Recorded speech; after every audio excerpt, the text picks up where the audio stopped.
Good afternoon, everyone, and welcome to the Know Better, Do Better series. I am so excited for today's topic because there is so many things that people don't know about insurance. I feel like when people hear the word insurance, they're just like, run the other way. This is a bad thing that costs a lot of money that I don't want.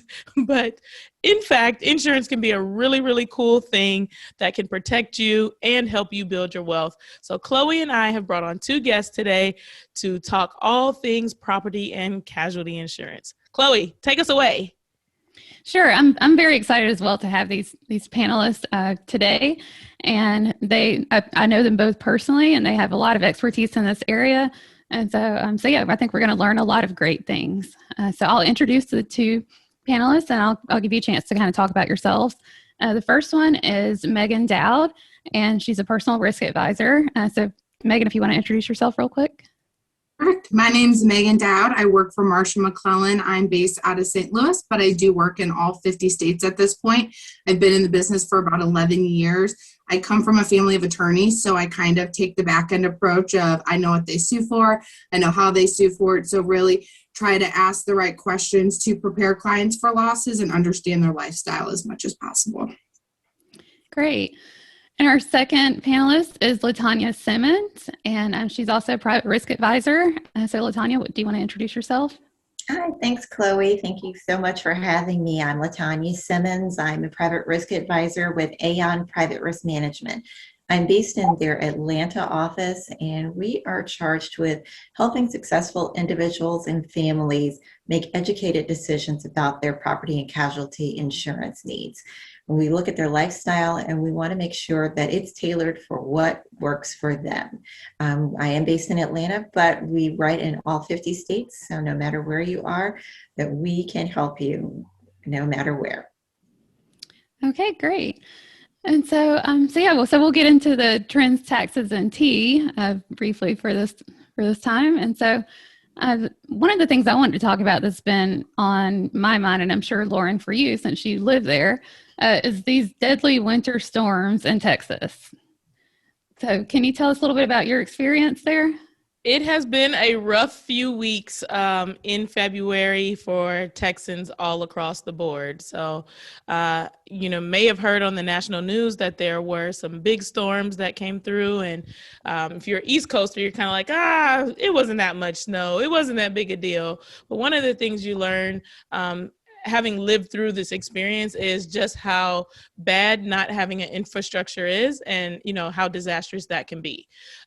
We go places and we volunteer in, third world countries and things like that. And we talk about how there are lack of resources and the lack of simple basic necessities lead to things that end up being catastrophic that otherwise wouldn't be. And that was the situation we were in here in Texas. So we have no plow trucks. We have no salt for, salting the roads. It gets very icy here in Texas. Most people, born and raised here have not seen snow in their lifetime. And so they have no idea what to do when, we're talking about plants freezing and water pipes bursting. And so while, there were some public service announcements, it didn't get quite to everyone. And we saw quite a few people who ended up with pipes bursting because they didn't leave their drains leaking. And then they didn't know where to cut the water off. So water was just pouring everywhere, even if they were in the situation where they could see what was happening. Like, oh my goodness, my stuff. But if you don't know how to cut the water off, either at the root of where, the water is coming from or for your whole entire house, then you're kind of stuck until someone else can help you. And that led to quite a bit of damage. So we are now a week or almost 2 weeks out from the actual snowstorms. And a lot of people are still suffering quite a bit. They're, displaced at this point. Some of the water is still not able to be drank. I don't know if you drank or you drunk the water, but consumed. The water cannot be consumed at this point.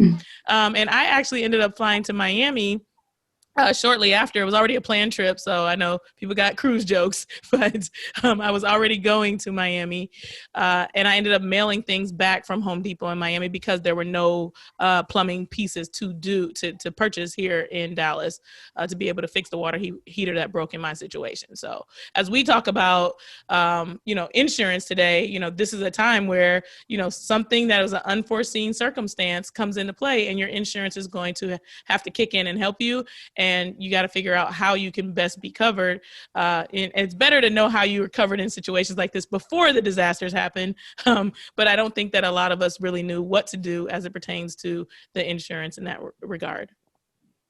Yeah, definitely. And I think, just with climate change, the severity of natural disasters is just getting worse. And you look at the wildfires in California, you look at what happened in Texas, and just all of the hurricanes that we experienced last year, and it's just going to get worse. And so it's really important to protect your belongings, protect your homes, and so that you don't you don't suffer a big financial loss.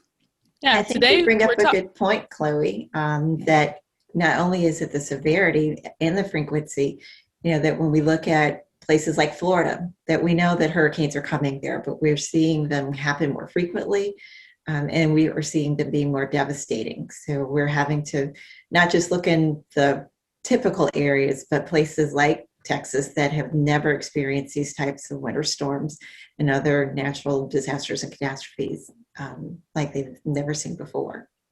Yeah, that's why I'm so excited about this topic today, because there are so many lessons that you can learn from being properly insured and making sure you understand what coverage is available to you and what you need to do to make sure. So I'll tell one other story about not being properly covered. I was also a part of the tornadoes that happened last year in Dallas. So, we've been getting hit pretty hard here in Texas. And the tornado started a block away from my home and went straight through, like almost a straight path from one home to my second home. So everything in between was destroyed and both of my houses were okay. The very long story short there, though, is that I had a small hole in the roof of my garage. So I was like, I'll just call the insurance to see, what it would be. It's probably something I'll just have to take care of out of pocket. And I learned that I had no insurance. And it's just an anomaly to hear, like, most people there, if you have a home, you're also going to have the mortgage company making sure that you have proper insurance. Well, I'm in the very fortunate situation where there is no mortgage company, but the insurance lapsed, and I got no letter, I got no phone call, I got no email, nothing, had no idea it lapsed. I could have lost everything. It was one block away from my house. So hence to say it was a very traumatic experience for me. And that's why this topic is kind of near and dear to my heart. And I can't wait to hear what you all have to share with us today about this topic. And I just want to kind of add in real quick too. I think one thing we both bring to the table is risk mitigation. So a big conversation we're having with clients these days is if a loss occurs, how to kind of stop them. So to your point, water shutoff valves, even in Texas where you may not get freezing, but maybe you still travel, you can install a primary water shutoff valve that'll actually shut your water off for you when it feels water dripping from a plumbing fixture. So it's a great way to just stop losses from occurring. And there's a bunch of other things clients can do either in their primary or secondary home to help kind of avoid those situations before it's mass hysteria. Awesome. Well, yeah, so let's get right into the main topic, which is property and casualty insurance. And so I just wanted to kind of level set a little bit and explain what property and casualty insurance is, because people, hear about all these different types of insurance, are not sure, what's what. But basically, property insurance helps you cover the stuff that you own. Think about like your house, your car, things that you own. And then casualty insurance is a policy that includes liability coverage to protect you if you're legally responsible for an accident or an injury to someone else. And so that's kind of what we're covering today is homeowners insurance, auto insurance, umbrella liability insurance, if you've heard of that before, and just some of those common things. And the reason why this came about is because, Lauryn and I, we talk to clients all the time. And I think just with a lot of different situations, like in our society, with, just the gig economy, people renting out rooms or, having rental homes and people, living together and cohabitating and not getting married. There's so many different things to think about. And so we want to make sure that people understand, kind of where they're exposed and how they can get, assistance.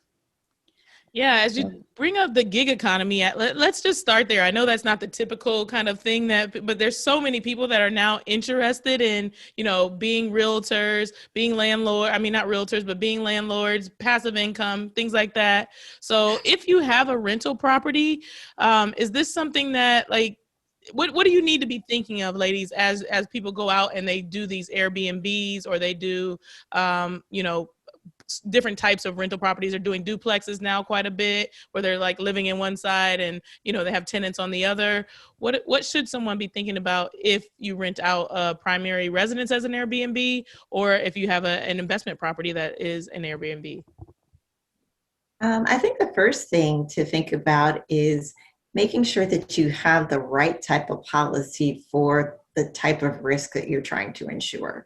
That a primary home is not the same as a rental property, is not the same as a condo that you rent out, is not the same as a duplex that you rent out.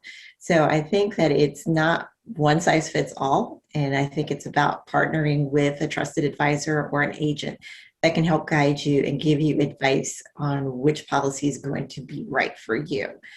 So for instance, in your example, Lauren, your primary home, that's one thing, but the rental property, you still need a property policy, but it's something different called a dwelling fire policy that covers a specific number and name of risk that you might not experience as an actual primary homeowner. So I think that's the first thing to think about, is making sure that you've got those things matched up accurately. Yeah, another thing that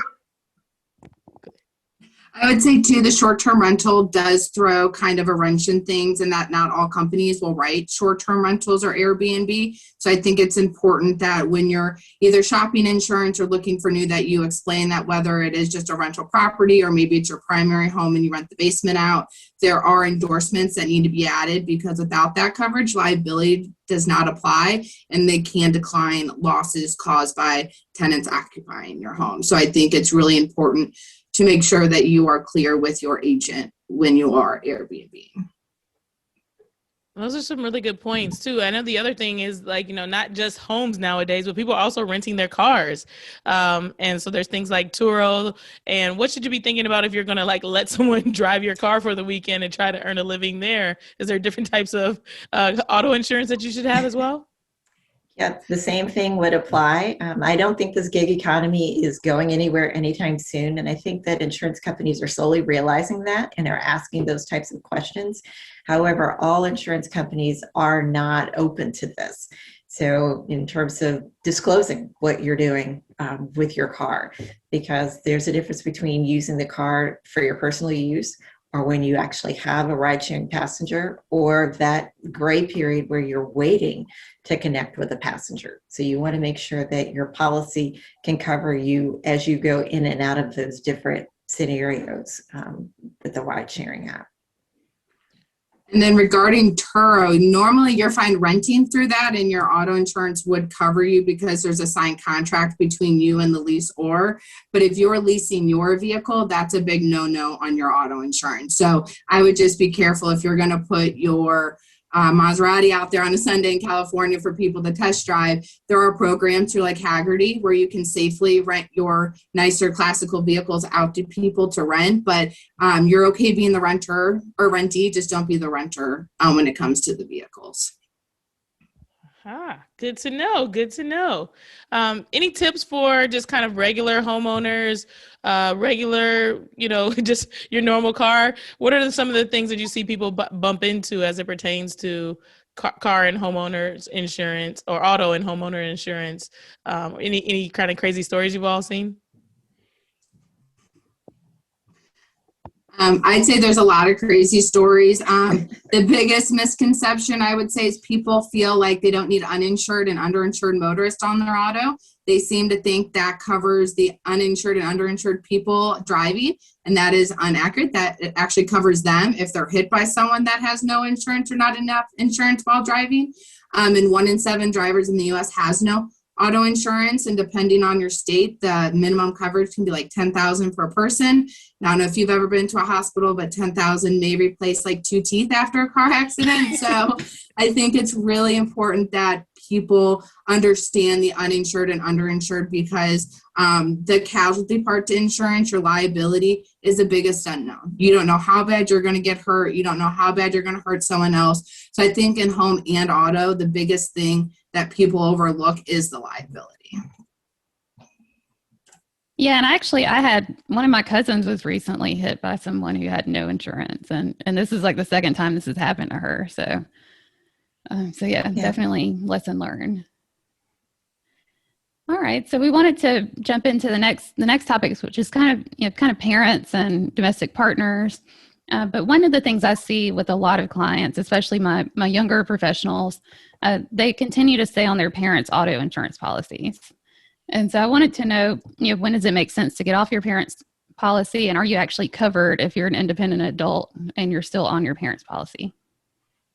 I think the right time to come off your parents' policy is when you are financially dependent or you move out of the home. The policies are really designed to cover people that are in the same household. So if you are in a separate household, then really in theory, you need to start establishing your own insurance history at that point. I would agree. Yeah. All right. And then what about like partnerships? And so if you have two partners that are not married, they move into a home together, how can they protect their belongings to make sure that, like if one person owns the home, for example, and the other partner's moving into the home? I personally recommend, unless they're engaged, that the individual moving in still get their own renter's policy. It's very cheap, but it covers them if they're named in a liability lawsuit, or maybe there's a loss and spouse doesn't want to give them the money, or their significant other go get the new clothes or whatever that they lost. So I think until, again, the engagement or it's a little more formal, having a renter's policy for the other person is just a great way to best protect themselves. Yeah, I would agree with that, Meaghan. Yeah, I think it is a personal decision, but if it's a long-term relationship, that's probably safer. I know I've seen when breakups happen, it could really get messy in terms of splitting assets, in terms of what belongs to whom. And if it's unclear or disputed, it could easily turn into one person stole the item from the other. But if there's just a clear policy of, okay, this is what you own and your policy covers, and this is what I own and this is what my policy covers, it keeps things above board. Okay. And then have you personally seen any kind of mistakes or blind spots outside of what we just talked about with like partnerships or? Yeah, I think combining policies too early before you really get to know who you're dealing with. I think just like in relationships, the same thing goes for policies. Jumping in too early head first. Interesting. I never thought about making sure you're both named insured. So a lot of times they'll add them as like a driver to the auto policy, but not add them as named insured. And there's different things that you can do as a named insured versus like just a driver, and kind of how things are extended to you as well. Should you, if you are partners, so, like I said, two people not married living in a house, each of you have a car, each of you have your own policy. Does it make more sense to do the named insured, or just to add the other person? Like, I think most people probably just leave it as it, like they just, oh yeah, you can drive my car to the store, no big deal. What's the best way to be insured in a situation like that? I would say it's dependent, but really, if you guys are, again, in the beginning of your relationship, keeping it separate is perfect. As long as you give someone permission to drive your vehicle, they do have liability coverage. I think, after a few years is when you can talk about maybe combining, but some companies do want to know who's in household and will require you to add roommates to policies, not all companies. So again, that can be more of a company specific type of requirement. Yeah, for just an example, that if a person is a driver, they can't make changes to the policies. For instance, the coverage amount to the deductible amounts. But if they are a named insured, they each have equal rights and equal say in terms of making changes. So it just kind of all depends on how much say do you each want to have on a particular policy. Or canceling. I think to your point, when things go bad, one spouse will cancel a policy and the other spouse doesn't have the new coverage in force, and now there's a lapse in coverage and that new spouse pays more for the lapse. So I think it's really important that if you're on the same policy, that you have the same rights in terms of canceling and making those changes. That's super duper helpful. As we're on the kind of car tip, the other thing I think about when it comes to auto insurance or being covered is rental cars. You go to the rental car place and they always ask you if you want to buy this additional coverage, and it's like the same cost as renting the car for the day. And I'm like, I don't want that insurance. No way. But does it make sense to pay for coverage through the rental car company, or does a typical policy pretty much cover you well enough that if you're in a rental car and you have, your own auto policy, that you're good to go? I think it depends on what type of coverage you have on your everyday vehicle. That if you have comprehensive and collision coverage, this automatically transfers to your rental car with the same limits and deductibles. So therefore, you could waive the coverage that the rental car company is offering. But if you have, let's say, a high collision deductible, you may consider the car rental insurance in order to get a lower deductible. That makes complete sense. The other thing too is we're thinking I'm like, oh, I swipe my credit card to get the the rental car. Is that a lot of credit cards now are offering some sort of coverage? So like I know my American Express says that like, oh, you're covered with the car. What do you need to be thinking about as it pertains to like credit cards that cover various types of insurance and those sorts of things? Is that sufficient or? I think it's a gray area. I think, without reading the actual jacket to the credit card, it's hard to say what's good and bad. What I would say is who the credit card is in the name of. So if it's a business card and you're renting it in your personal name, or you're on a business trip and you're renting it in your personal name, just kind of understand how that works. A lot of business owners just have commercial auto policies. So if they go to rent a vehicle in their personal name, their commercial auto usually won't extend to them while renting it personally. So, back to the points earlier, just understanding how your current auto follows you. But credit cards, usually for the most part, provide decent coverage, but it's understanding those deductibles and how they apply at time of loss.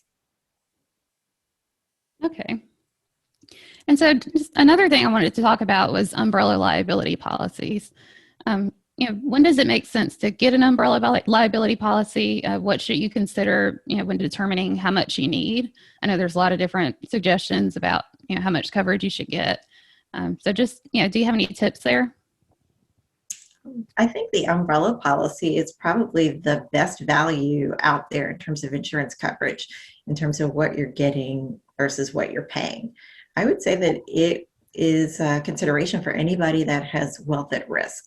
And that could be someone who has a high earning job, or they sit on boards, or they entertain frequently, or they are involved in high risk activities like they own a boat, or they have children that are driving age. Basically, it's anything that you could potentially be sued for, that could really wipe out your wealth. That's what that umbrella policy is designed to prevent from happening. And I really think anyone that makes a paycheck too should consider an umbrella, because it protects your future income. So you don't know if you're going to cause that 5-car pileup because Texas gets snow for the first time and you're in that fortunate situation. And I think, the people that do live paycheck to paycheck may need it even more, because if their auto limits are exhausted, they don't have the couple $100 a month to be garnished from their paycheck. And so that umbrella, again, to your point, it's very affordable even for the everyday person. While the affluent, people tend to need more. I think, even someone moving out of household, I tend to at least have that conversation so they understand kind of the value within that policy. I think a lot of people don't know what umbrella insurance is. And then also kind of the requirements, because, not only do you need to have coverage, but you need to have a certain amount of coverage in order to even be eligible for the insurance. And, as I think about the average consumer, I find a lot of people, my clients even that can afford the insurance, are underinsured. So they go with what's cheapest and then they're not eligible for the umbrella. Can you talk a little bit about like what's kind of typical to even be eligible for umbrella insurance and how it works actually? Yeah. So go ahead. Go ahead, Meaghan. So typically it's 300,000 liability. So whether on the auto, that's a combined single limit, or on the homeowners, 300,000 liability. Most people tend to have a split limit on their auto. So they have 250,000 per person, 500,000 per accident, and then umbrella going over that. But again, the minimum is the 300,000. And really where it comes into play is, let's say you injure someone, maybe it's a family and there's 3 or 4 individuals in the car, they have medical bills, lost wages, and change in lifestyle, and that 300,000 is exhausted, they still have an extra 300,000 in, medical bills that they can't afford. So who are they going to come after to get that 300,000? And that's where your wages come into play. And with an umbrella, the umbrella would pick up after that 300,000 up to your umbrella limit to make sure that they don't come after you. I'd say the key to thinking too, which is why an advisor is important, is there's an umbrella and then there's excess liability. So excess liability just goes over underlying limits, where an umbrella can be a drop down policy and provide first dollar defense at time of specific losses. Okay. And then I've also seen too with umbrella or that umbrella liability policies where there's excess liability coverage for uninsured and underinsured motorists. And so I've seen some policies, have that included, some don't, and have it as an add-on. But is that something that you'd always recommend? It's something that I usually recommend for all of my policy holders, the same way that we recommend an insured motorist on a primary auto policy. So I guess to Meaghan's point, that in the event of a catastrophic accident, let's say the auto responds first, and once that's exhausted, you then have the umbrella to tap into.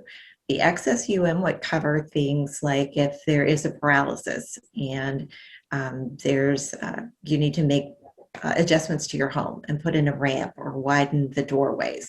The excess UM would cover things like that, or getting a specialized vehicle, things like that. So yep, it's definitely something I would recommend, especially because there are so many uninsured motorists out there on the road. Okay. And then the other thing that I see too is just when does it make sense to get a personal articles policy? And can you explain what personal articles coverage is for valuables? So I I don't know if it's a unique approach to personal articles. A lot of clients I work with inherit, their grandparents' rings or jewelry. And so those type of items that if they're not going to replace them and it's more of a sentimental value, it's not usually worth insuring. Where I recommend clients look to insurance is for things that they either consider part of their net worth or their assets. And then again, things that they would like the insurance company help them to replace. So if it is that engagement ring that you wear on a daily basis, you shower with it, the diamond falls out, obviously that's something you're going to want insured. If it's a piece that you keep in a vault, 90% of the time, there's also discounts for that. So really understanding where your valuables are and how they're being utilized. But the nice thing about a valuable articles policy over at homeowners is there tends to be no deductible. The coverage is broader and the claim doesn't go against you on a home. So you're not going to see a surcharge if you file it on a personal articles floater versus scheduling it within a homeowner's policy. So there are different benefits of having that on a separate policy. Yeah, and I think that we kind of use jewelry as an example, but personal articles could be anything from fine art, wine, furs, sports memorabilia, anything that's an asset that is likely going to appreciate. LaTanya, I know that you work with high net worth individuals, and I think sometimes, like you said, as we think about being insured, it's this is something I don't want to spend a lot of money on, but no matter what level of income you're at, you need to have proper insurance. Can you talk to us a little bit about what high-end insurance looks like and when it makes sense to, switch over from a traditional insurance company, or even how does it work when you hit a certain net worth? Is it based on your assets or is it based on your net worth? What are some things that you should be thinking about as you move to that next level? Because I know a lot of people for 2021 are talking about taking their finances to the next level. Yeah, I think you bring up a good point. A lot of people think of insurance as a commodity and that it's all the same. How difficult could it be that you could buy it online? And I think that's a common misconception, that it is not just about the policies and the numbers, but also the words that are in the contracts. And certainly everybody who has a house or has a car has insurance, but they don't all do the same thing. And everybody's different in terms of what their service needs and expectations are. So I would say that, if you've reached a point in your life where you are considering making upgrades in your wealth advisor, in your CPA, and your estate attorney, that the risk management advisor should be a part of that conversation as well. Generally, we don't like to put numbers on things, but I think that we as high net worth advisors really start to bring value with a net worth over 3 million. I think that's when some other carriers kind of start to tap out.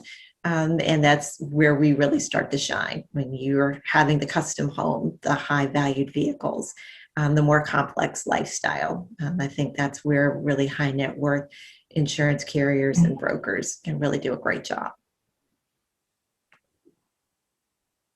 Great. And just, Go ahead. I say just to add to that too, I think in the high net worth space, when you're comparing them against the State Farms of the world, they can get really creative. So back to the risk mitigation piece of water shutoff valves, they have deductible waivers. So if your claim's over $50,000, you don't pay a deductible all the time. So for your financially savvy people that maybe want to carry that $10,000, $20,000 deductible because they have the rainy day fund to carry that type, they can get the right insurance for those catastrophic total $3 million losses while paying the right premium. And that's where we really see those private client companies shining, as well as getting creative with kind of the risk mitigation and what risk the clients are willing to take on to get them the premiums to make it affordable, because it doesn't tend to be that much more expensive. It may even be less to get better insurance with the high net worth carrier. Okay. And so I wanted to just kind of ask you about this from your experience and with you both being in this industry for a while. Are there any like certain events or changes that you recommend an insurance review? And for example, I have clients who are looking at doing renovations in their home, or some people might finish out their basement, and that's definitely something that people forget about, is that they need to update their insurance when that happens. But can you think of any examples of times where you really think an insurance review is a good idea? Yeah, I think if you've got a client that's a business owner and they've had a liquidity event, they're moving into an upgraded home, purchasing a high valued vehicle. I think, Meaghan, you had mentioned inheritance. So if you have suddenly inherited items or assets, joined a board, had a baby, and now you're having domestic help. So really, I think it should always be kind of top of mind, because things are always changing. And you always may need to have a conversation with your risk advisor to talk about the things in your life on a daily basis that are happening. And construction really changes language within an insurance policy. So depending on the size of the construction, sometimes you can have a 5% deductible applied. Sometimes there's limited coverage if you're moving out. So it's really important as well to understand the extent of the renovations and if you'll be staying there, as well as making sure that whoever is doing the work is properly covered. So whether that's them having general liability or workers' comp, because if they don't, your umbrella and personal liability tend to exclude anyone working on your premise. So that's, again, to the nanny, to the painter, coming cleaning lady, anyone and everyone that's paid to be on premise. Okay. All right. And then I know we covered today, we covered homeowners, auto, and umbrella liability, personal articles. Are there any other types of insurance that you think are somewhat common, or that aren't on people's radars? I think flood is a definite one. It's not something that's automatically covered in a homeowner's policy, but it's something that anybody can purchase, whether they're in a flood zone or not. And usually they find out too late after the flood has happened. That it is fairly inexpensive to purchase it. And if you've had any kind of water accumulation around your home, that might be something that you want to think about. I think something else we hadn't talked about is cyber reliability. With everybody working from home now, that there's a lot of crossover between business type affairs and personal type affairs. And certainly hackers are always out there. So things from an insurance standpoint or risk mitigation standpoint that you can do to kind of protect yourself. Yeah, those are both really good observations. The cyber liability, like you said, now more than ever, with everybody jumping on the Zoom call here, there, and everywhere, you definitely want to be thinking about those things. That actually made me think too. If someone is working from home, if they have a business, for example, like Lauryn and I, both have our own businesses. We don't have official offices. So our home is our office. Is there any particular insurance or coverage that we need to think about outside of just our regular homeowners or renters policies? Yeah, the cyber liability coverage would be definitely something that it could be from a diagnostic standpoint to see where you might have some weaknesses in your processes or your systems, but also if something were to happen, how you would recoup that in terms of any lost funds or breaches, in terms of that. So I would definitely recommend that. Okay, let's talk online versus an agent. Now more than ever, people are being replaced by robots, and it makes us all very nervous, but some of these things are more efficient for people who are pretty simple. So, we have some clients that are just renters. They don't own a car.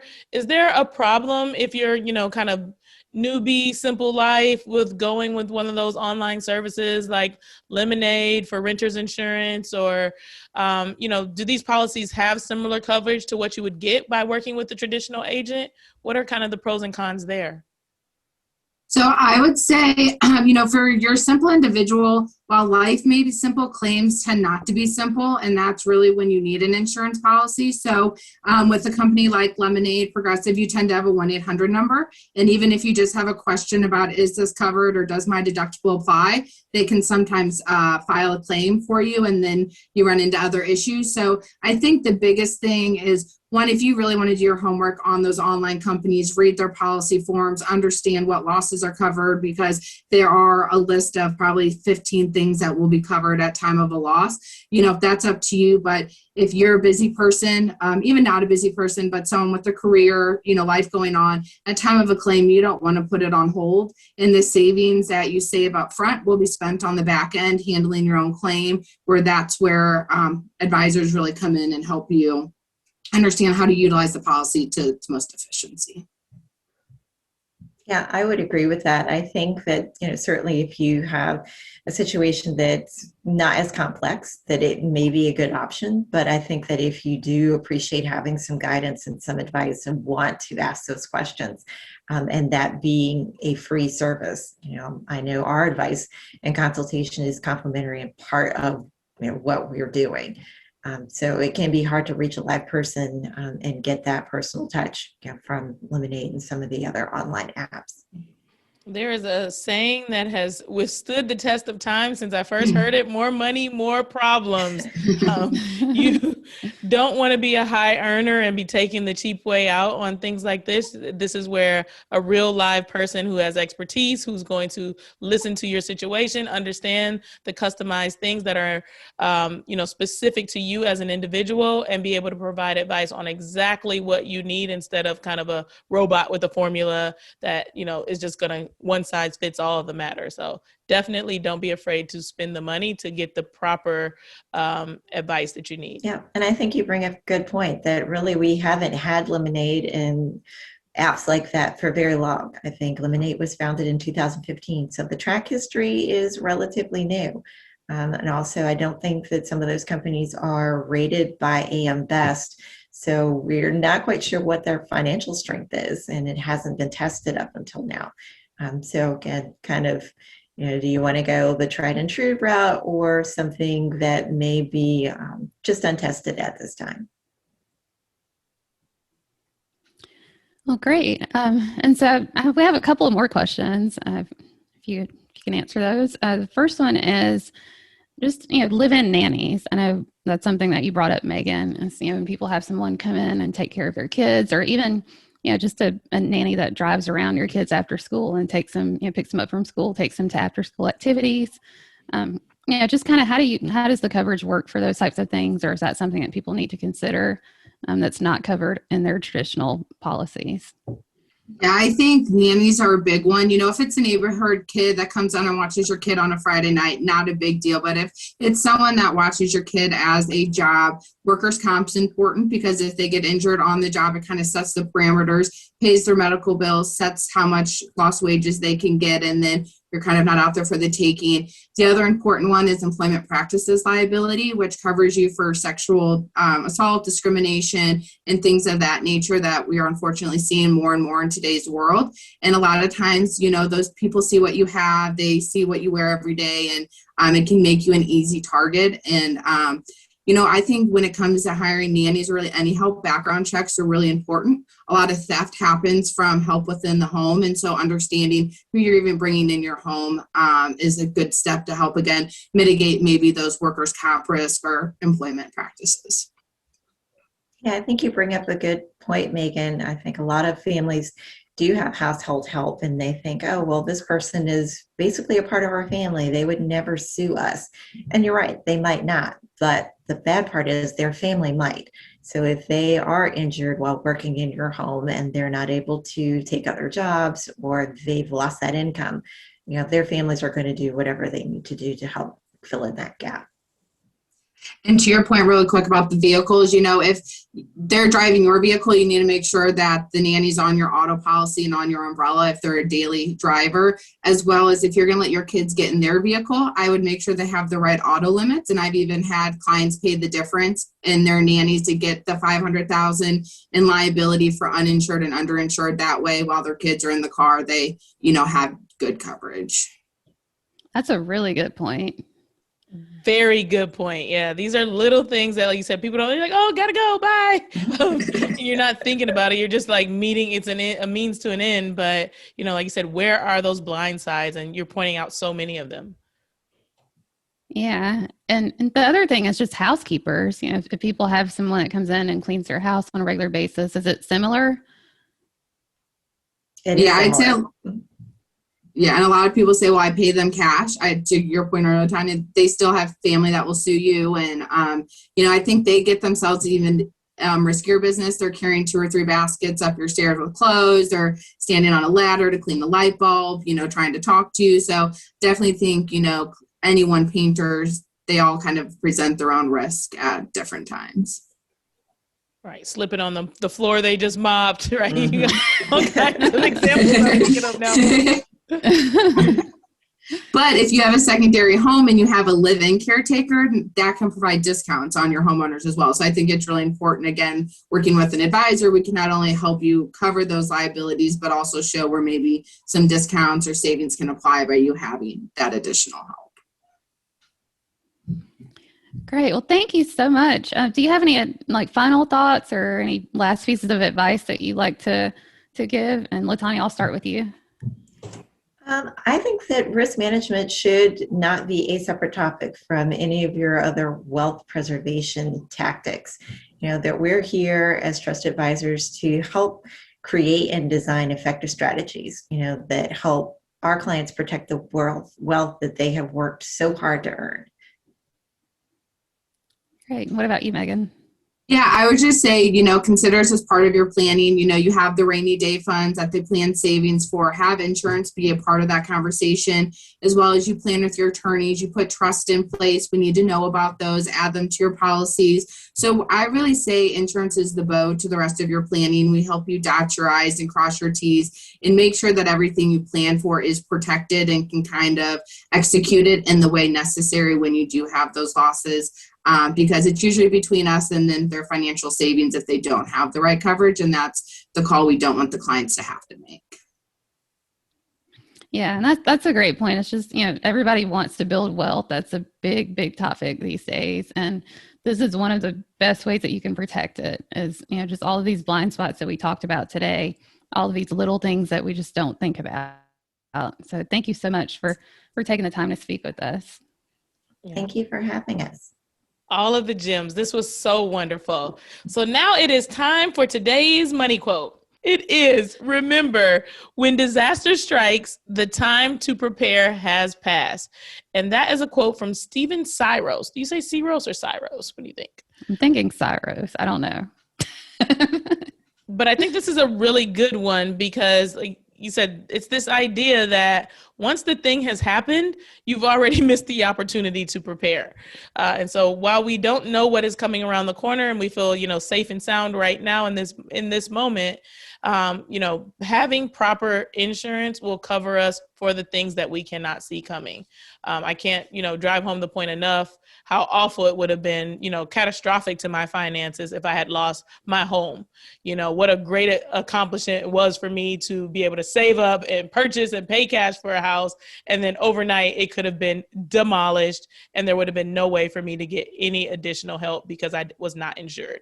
And it was just like, so sad, too bad, figure it out. Overnight, you can lose everything because of what you can't see coming around the corner, which is why it's important. And, just to even double check that your insurance is what you think it is on an annual basis as those renewals and things come up and, putting safeguards in place, reminders outside of, because like I said, I got no emails, I got no text messages, no phone calls, nothing from the provider letting me know that it was going to lapse. So you've got to make sure and take those extra steps to be prepared.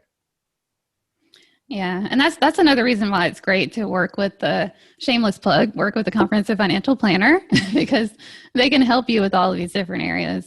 We all work with great insurance agents and CPAs, attorneys, and just we can help you assemble that team that you need to help you grow and protect your wealth. Thanks again so much, ladies. It was wonderful having you on.